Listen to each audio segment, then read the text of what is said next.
Actress Jayne Mansfield was among the first Hollywood stars to appear in Playboy magazine during the 1950s. In fact, in the 50s, she appeared in virtually every magazine.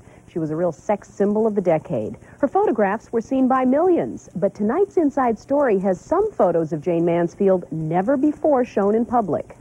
She walks by, the mean folks getting cold. Can't help it, the girl can't help it. It often seemed Jayne Mansfield had been born into Hollywood hype. The busty blonde bombshell of the 50s and 60s never shied away from publicity. It was a sad irony that when Mansfield died in a 1967 car crash at the age of 34, she was on her way to do an interview at a TV station. How odd, then, after a life documented in film and photos, that today, more than 2 decades after her death, there could be photos of Jayne Mansfield the world has never seen. But there are, taken by this man, William Mailer. I was merely a person with a camera, I guess, that she took a liking to at the time, and I just kept shooting, and she kept looking into the lens. She took me in there where the bed scene was and everything, and at the time she said, "How's this?" And she sort of leaned back, and the towel kind of slipped down a little bit, and she said, "Shoot." And then she just went into it. "How's this?" And "Try this. Come on in closer." You know, then she stood up and walked away and said, "I always like this one." And she looked over her shoulder and peeked the boo at me, and she said, "Shoot that." When Mailer took the photos, Mansfield was working on the set of one of her last films, a B movie from '66 called The Fat Spy.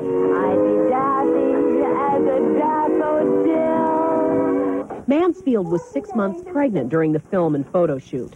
2 gentlemen who today have more than a passing interest in Mailer's photos are Matt Cimber, Mansfield's 3rd husband, who was married to her when they were taken, and their son Tony, who Jayne was carrying when they were taken. For Tony, the pictures are a reaffirmation of what he's been told about the mother he never knew.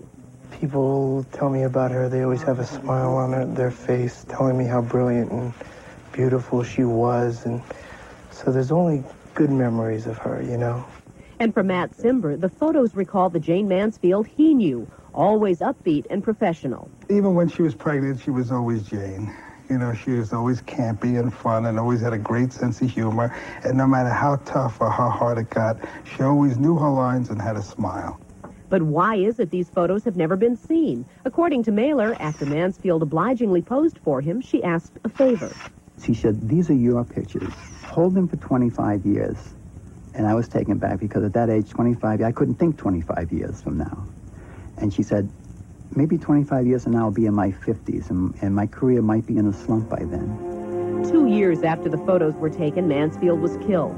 What remains is her larger-than-life, campy image in photos and B-movies. It's somehow fitting that this Mansfield image survives after her death. It is, after all, what she worked so hard to project in her life.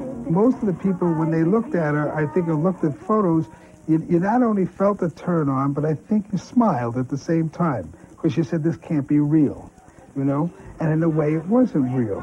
It was a dream. Can't help it, the girl can't help it. William Mailer is selling copies of those photographs to Jayne Mansfield fans in sets of 6 for from $40 to $60.